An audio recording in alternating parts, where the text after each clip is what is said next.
What if the parts of you that you've been taught to suppress, your anger, your ambition, your pride, are not your flaws, but rather your fuel? In a world obsessed with being good, kind, and agreeable, Nietzsche's philosophy tears through the illusion. Nietzsche challenges us to ask, who benefits from your obedience? He believed that our darker instincts aren't poisons to purge. They're the raw materials of transformation. This video isn't about becoming evil. It's an invitation to integration, to look into the parts of yourself you've locked away and ask, what strength lives here?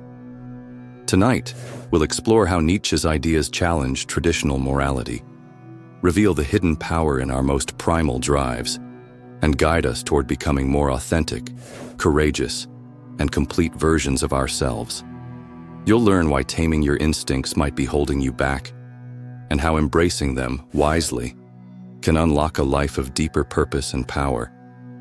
If you've ever felt caged by the rules of who you're supposed to be, this journey is for you. The mind is a labyrinth. Let's walk its shadows together.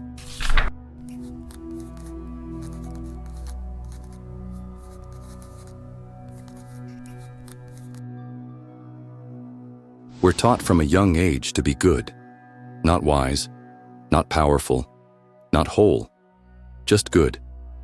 But what does that even mean? In Nietzsche's eyes, goodness as we know it is a myth, a carefully constructed illusion passed down through centuries of conditioning. He believed that most of our so-called virtues weren't born from inner strength, but from fear, weakness, and resentment. In fact, the very idea of morality as something universal and objective, that's not divine truth. It's social engineering. Nietzsche called it slave morality. To understand this, we need to go back to a world where power ruled openly, where nobles and warriors defined virtue as strength, courage, vitality, and excellence. In this feudalistic system, being noble didn't mean being nice. It meant being powerful and self-affirming. These were the values of what Nietzsche called master morality. But eventually, something shifted. The oppressed, the weak, the downtrodden began to resent those in power. They couldn't compete with strength, so they redefined strength as evil. They moralized weakness. Meekness became virtue. Humility, obedience, and self-denial were elevated, not because they were inherently good, but because they were all the powerless had. This was a revolution of values, quiet, corrosive, and deeply psychological. Nietzsche saw it as the moment humanity turned against itself, the moment we stopped admiring greatness and started worshiping guilt. And we haven't recovered since. Think about it. How many times have you felt ashamed of wanting more power, more success, more recognition? How often have you silenced your instincts out of fear of being seen as arrogant, selfish, or aggressive? How often have you traded authenticity for acceptability? That's not ethics. That's programming. Nietzsche wasn't against ethics altogether. He was against herd morality, the idea that one rigid moral code should apply to all people at all times, regardless of their individuality, their strength, their path. He believed that true morality must emerge from within, not from above. It must be forged through struggle and the hard work of self-examination. The problem with traditional goodness is that it flattens the soul. It asks you to amputate what makes you dangerous, what makes you complex, what makes you real. And in doing so, it breeds conformity, not character. A person who is merely good is rarely alive in the deeper sense. They are not creating, not challenging, not evolving. They are performing, following scripts, and often they don't even realize it. Nietzsche believed that the moral codes we inherit are not laws of nature. They are survival strategies masquerading as truth. And if we're not careful, they become cages. The path of growth doesn't lie in moral purity. It lies in moral sovereignty, in asking, whose values am I living by? What instincts have I buried in order to be accepted? What parts of myself have I condemned without ever understanding? To grow, to transcend, to evolve, you must question the myth of goodness. You must become suspicious of anything that demands your obedience without earning your trust. And most of all, you must stop trying to be good in the eyes of a system that thrives on your self-erasure. Because true strength isn't about being harmless. It's about having the capacity for danger and choosing how you wield it. If you're liking this video, please like and subscribe now. It helps the channel to grow. Thanks for your support.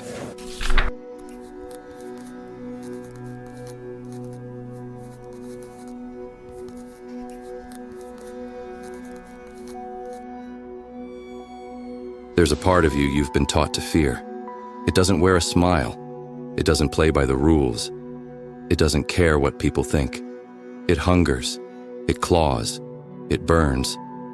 This is your shadow, not the cartoon villain in your head, not the bad version of you try to suppress, but the full spectrum of instincts, desires, and drives that exist beneath your socially acceptable mask. Rage, envy, lust, pride, the craving for power, the urge to dominate or to withdraw, to control or to destroy. We pretend these parts don't exist, but they do, and Nietzsche knew they do. He didn't see the shadow as evil. He saw it as real. He believed that denying our instincts, our will to power, doesn't make us moral. It makes us fractured. Because what's repressed doesn't disappear. It distorts. It festers. It leaks out sideways in passive aggression, addiction, anxiety, self-loathing. This is where most people go wrong. They think strength is about control, but Nietzsche's vision was deeper. It wasn't about taming the shadow. It was about integrating it, using it. The will to power isn't about dominating others. It's about overcoming yourself.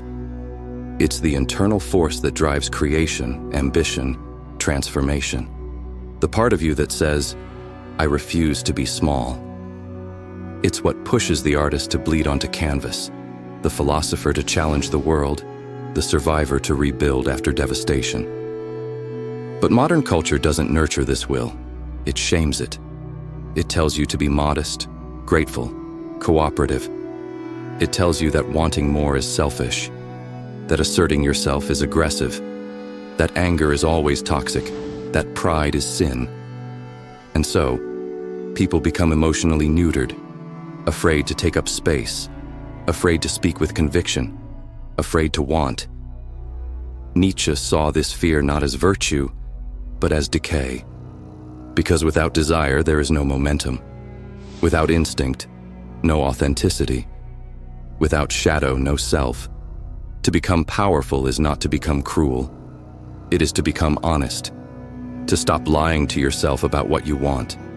To stop apologizing for your intensity, your drive, your hunger to grow. But integration is not indulgence. It's not a license to be reckless or cruel. It's responsibility, ownership. Choosing to step into your darker impulses with eyes open, asking not, "How do I get rid of this?" but "How do I use this wisely?" Because power without reflection is tyranny. But reflection without power is impotence.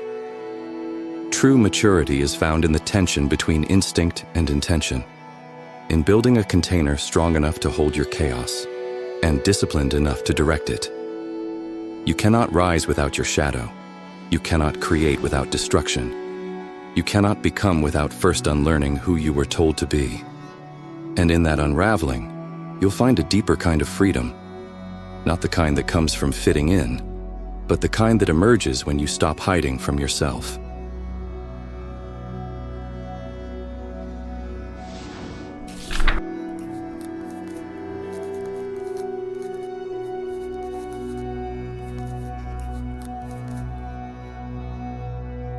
Become who you are. It sounds simple, almost poetic. But Nietzsche meant it as a command, not a comfort. Most people never even get close, not because they're incapable, but because they're conditioned to live someone else's life, someone else's values, someone else's limitations. They conform, they obey, they adapt, and in doing so, they forget themselves.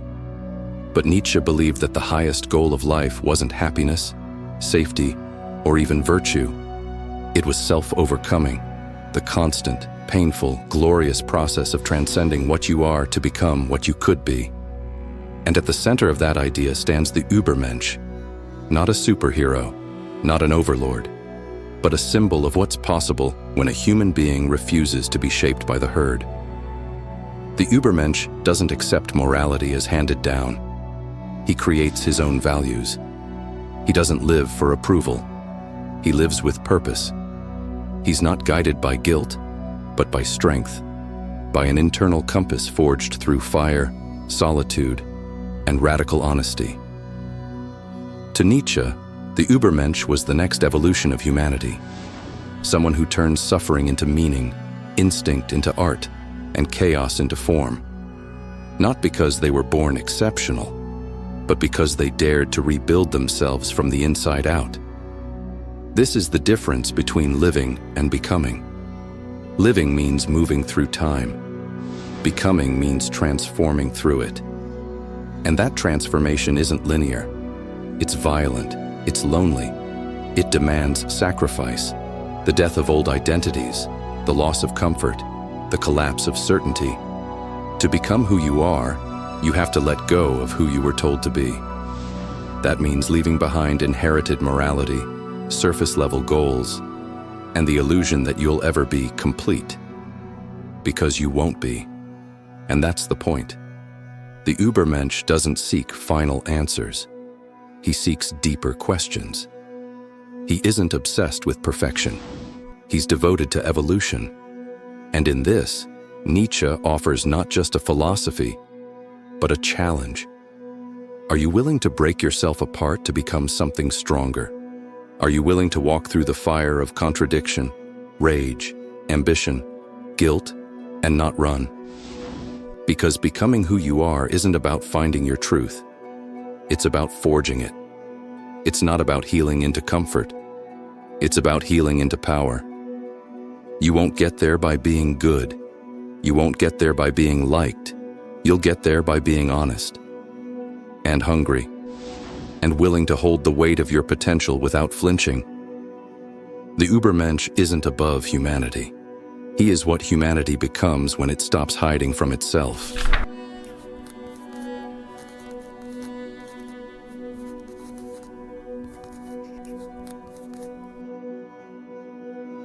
If you open the door to your darkness, how do you make sure it doesn't consume you?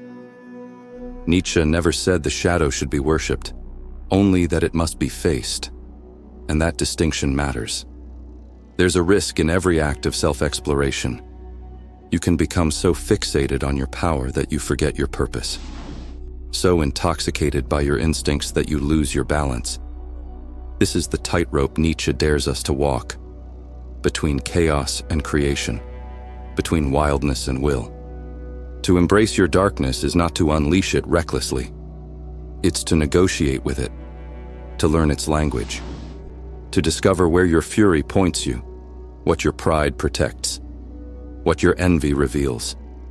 It's not about justifying cruelty, it's about understanding capacity. Because if you pretend you are harmless, you become weak. But if you glorify harm, you become monstrous. The art is in the middle. Integration doesn't mean giving your shadow free rein. It means giving it a seat at the table, letting it speak, but not letting it steer. And that requires a kind of strength that goes deeper than discipline. Discernment. When you integrate your shadow, you don't lose your soul, you discover its complexity. You realize that what we call evil is often unloved pain, unexamined desire, unchanneled power. And by confronting it directly, you reclaim parts of yourself that were banished not because they were wrong, but because they were misunderstood.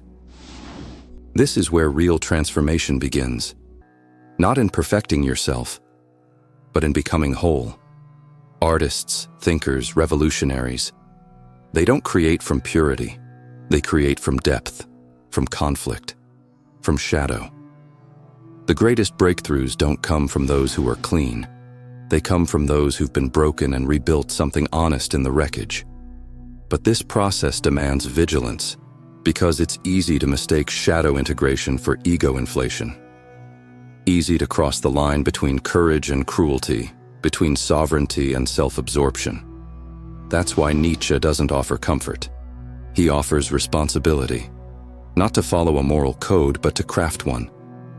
To build your own compass, not by erasing the dark, but by shining through it. Because when you learn to carry your darkness consciously, it no longer controls you unconsciously. And what once made you afraid now makes you aware. This is the paradox of strength. It requires softness, the willingness to sit with discomfort, to see clearly without flinching, to contain your chaos without denying its value. It's not about being perfect. It's about becoming precise, not polished, but whole. You don't lose your soul by embracing the dark. You lose it by pretending it isn't there.